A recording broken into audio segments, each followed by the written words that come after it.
가난은 죄입니다. 욕망은 부끄러운 게 아닙니다. 순간 교회 안이 술렁이기 시작합니다. 누군가는 얼굴을 붉히고 누군가는 자리를 박차고 일어섭니다. 하지만 목사는 멈추지 않습니다. 오히려 더 단호하게 외칩니다. 가난은 죄입니다. 부는 신의 축복입니다. 이 말 속에 담긴 진짜 의미는 과연 무엇일까요? 그 숨은 뜻을 지금부터 풀어보겠습니다. 요즘 책방 18화 시작하겠습니다.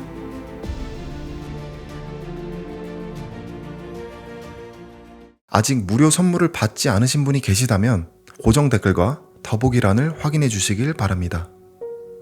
여러분 안녕하세요. 요즘 하루입니다.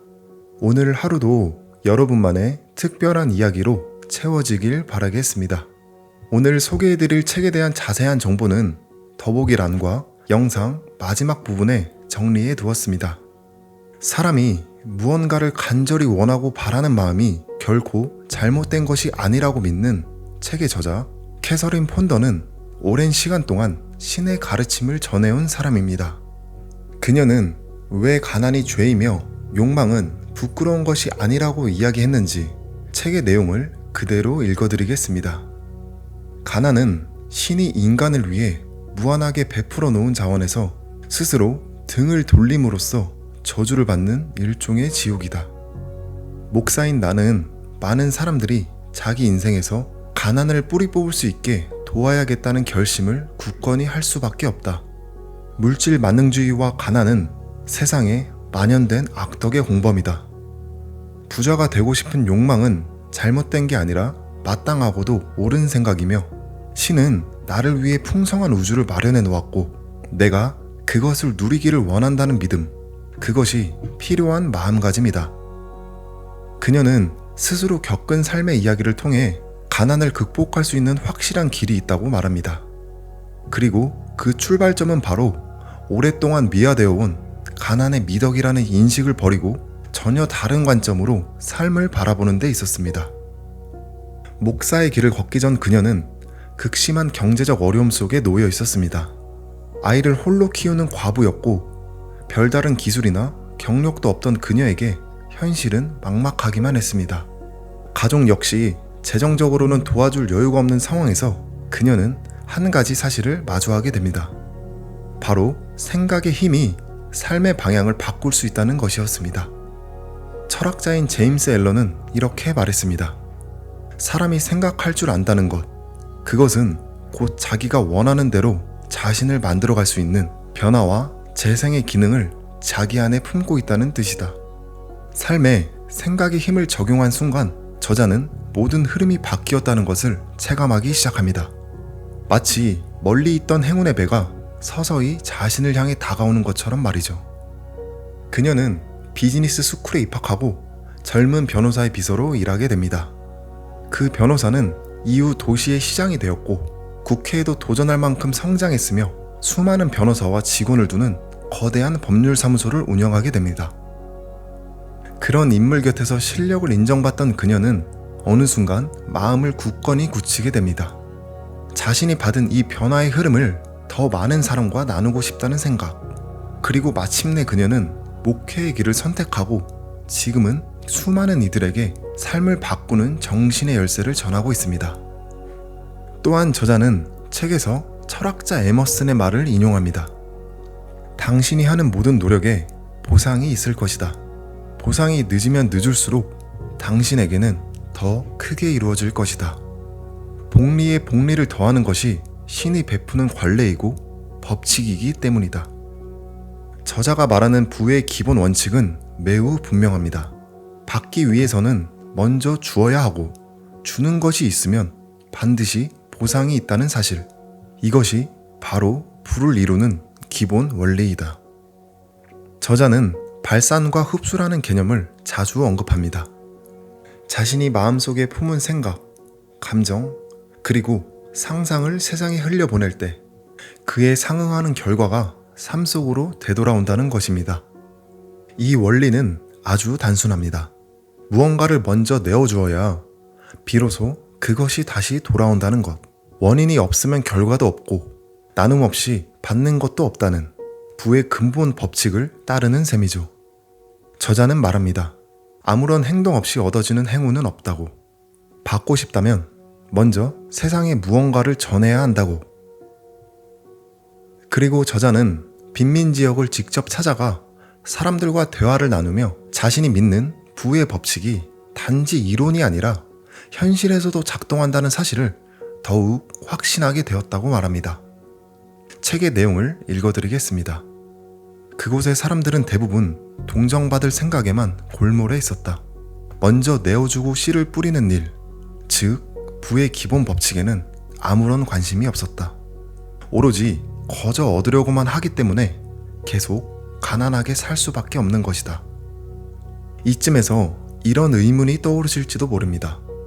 당장 먹고 살기 바쁜 사람한테 뭘 내어놓으라는 건지. 저자는 이렇게 답합니다.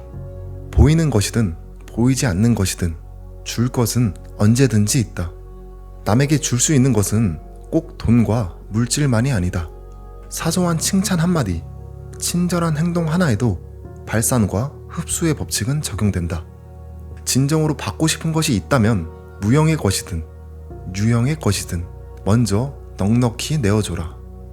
그러면 가장 좋은 것으로 얻을 수 있을 것이다. 우리는 살아가면서 자주 이런 상황을 겪습니다. 내가 원하는 것이 꼭 누군가의 손에 있을 때 말이죠. 그걸 얻기 위해 아부를 하거나 거절할 수 없는 제안을 던지기도 합니다. 하지만 그런 노력에도 불구하고 결과가 따라주지 않으면 그때부터 괜히 그 사람에게 쏟은 시간과 정성이 아깝게 느껴지고 후회가 밀려옵니다. 그럴 때 한 가지를 떠올려 보면 어떨까요? 앞서 말한 에머슨의 말처럼 우리가 들인 노력은 반드시 어떤 형태로든 돌아오게 돼 있습니다. 그 보상이 늦어질수록 오히려 더 큰 모습으로 다가올 수 있죠. 이 책의 저자인 캐서린 폰더는 이 개념을 발산과 흡수라는 방식으로 많은 사람들에게 알리고자 했습니다.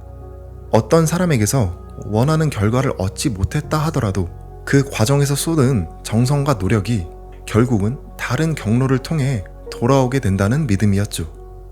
그 결과는 종종 전혀 예상치 못한 모습으로 포장되어 어느 순간 우리의 손에 자연스럽게 얹히게 됩니다. 그래서 저자는 이 법칙이 실제로 어떻게 작동하는지를 사례를 통해 책에서 이야기합니다. 홍보회사를 운영하는 내 친구는 최근에 발산과 흡수의 법칙을 적용하여 성공적인 결과를 낳았다. 그는 어느 기업을 상대로 거래를 성사시키려고 오랫동안 애를 썼지만 갖은 수단을 다 동원해도 문은 열리지 않았다. 결국 그는 거래에 대한 강렬한 열망을 발산해야겠다고 결심했다. 반드시 거래를 맺게 될 거라고 확신하기로 한 것이다. 그는 이미 거래 승인을 따냈다고 믿고 그 후에 상대 기업의 최대 관심사에게 어떻게 부응해야 할 것인지 치밀하게 준비하기 시작했다. 또 한편으로는 그 기업의 홍보 담당 인사들이 어떤 사람들인지도 꼼꼼하게 체크했다. 그러는 과정에서도 그는 자신에게 계속 확인시키는 말을 잊지 않았다. 나는 기죽지 않아. 끝까지 버틸 거야. 포기하지 않아. 나는 반드시 성공하기로 예정되어 있어. 그렇게 하자 마음이 잔잔히 가라앉으며 평정을 유지할 수 있었다. 몇 주 후 그는 기업 간부들을 위한 어느 회의에 참석했는데 거기서 자신이 몇 달 동안이나 거래를 트려고 애쓰던 바로 그 기업의 홍보 담당자와 대면하게 되었다. 그리고 그곳에서 바로 협상이 되었다. 저자의 지인은 마치 이미 계약이 성사된 것처럼 확신을 가지고 움직였습니다. 그는 해당 기업에 필요한 홍보 방향을 스스로 정리했고 관련 정보도 차곡차곡 쌓아갔죠. 머릿속에 떠오른 생각을 단순히 그치지 않고 행동으로 옮긴 것입니다. 그렇게 자신이 먼저 흘려보낸 노력은 결국 어느 순간 예상치 못한 방식으로 되돌아옵니다. 우연히 마주친 홍보 담당자와의 대화는 이미 그가 가진 지식 덕분에 자연스럽게 흘러갔고 결국 기회로 연결됩니다. 이 과정을 보면 준비된 사람처럼 보이지만 사실 그 준비는 확신에서 시작된 것입니다. 그리고 그 확신은 오랫동안 품은 생각과 상상에서 비롯된 것이죠. 결국 생각이 행동을 낳고 행동이 기회를 만들어냅니다. 그리고 그 기회는 우리가 미리 흘려보낸 만큼 되돌아오는 법입니다. 무엇보다 중요한 건 그런 확신을 줄 수 있는 내면의 안정감, 그 믿음 하나로 우리는 더 단단해질 수 있습니다. 책에서도 이야기합니다. 내면의 안정감, 마음이 먼저라는 것을 말이죠. 마음이란 이미 존재하는 세계와 아직 존재하지 않은 세상, 그 사이를 연결하는 고리이다. 그렇기 때문에 마음속에서 이루어진 일은 현실에서 이루어지게 돼 있는 것이다. 의도적으로, 그리고 꾸준히 어떤 목표를 향해 생각과 감정, 기대를 집중시키면 그것이 곧 실제 경험을 만들어낸다. 그러므로 누구에게 애걸하거나 하소연할 필요 없이 조용히 진정으로 경험하고자 하는 목표를 선택하고 생각하고 발산하기만 하면 된다. 이와 같이 열망하는 대상을 우리 쪽으로 흡수하기 위해 먼저 의도적으로 발산해야 하는 것이다.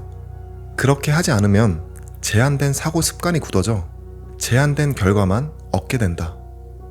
책에서는 강조하는 것이 또 한 가지 있습니다. 이어서 읽어드리겠습니다. 우리 모두에게는 우울한 기질과 함께 신이 부여한 신성한 능력이 잠재되어 있다. 풍요로운 인생을 살기 위해서는 먼저 우리 안에 숨어있는 어두운 기질을 날려보내야 한다.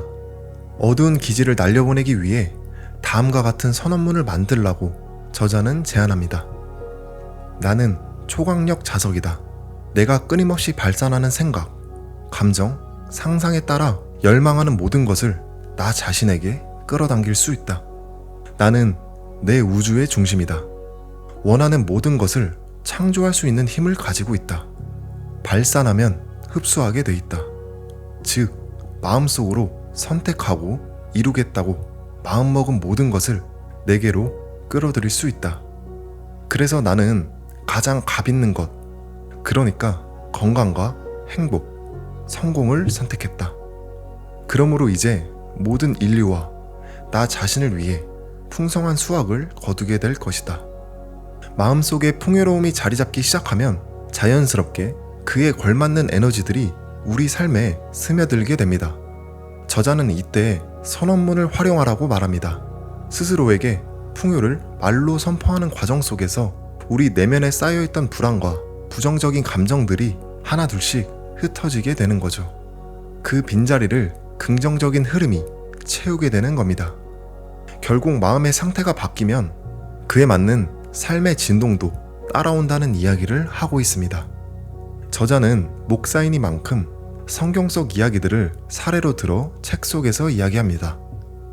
사례를 읽어드리겠습니다. 요셉은 17세 때 기이한 꿈을 꾸었다.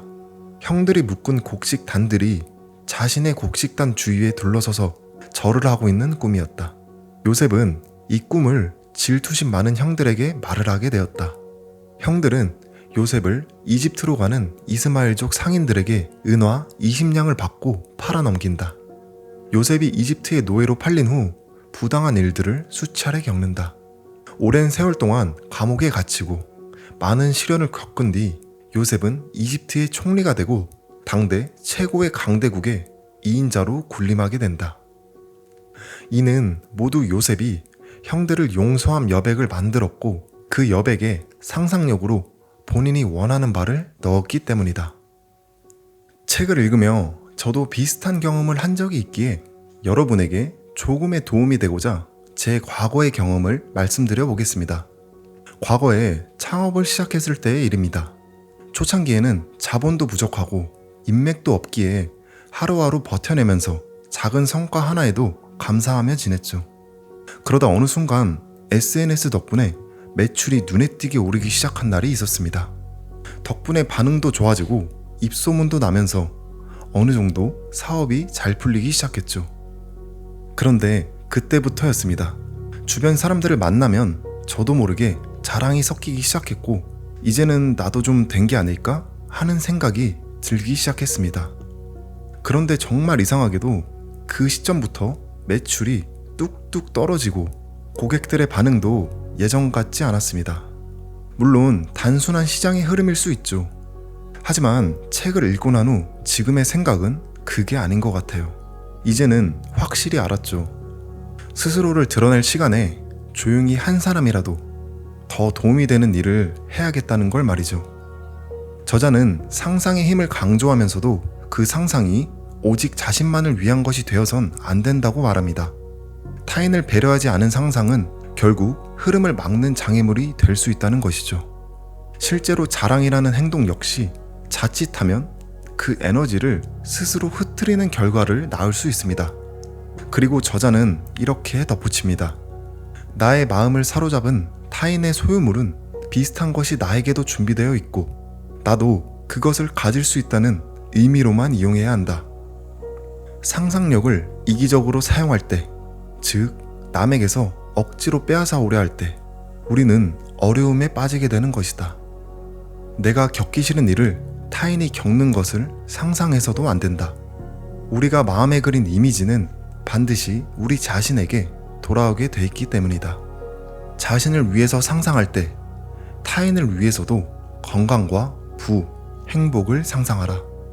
오늘 소개해드린 책은 너무 유명한 캐서린 폰더의 부의 법칙입니다. 부의 법칙은 삶의 풍요와 번영을 불러오는 열쇠를 쥔 변화를 이끄는 책입니다.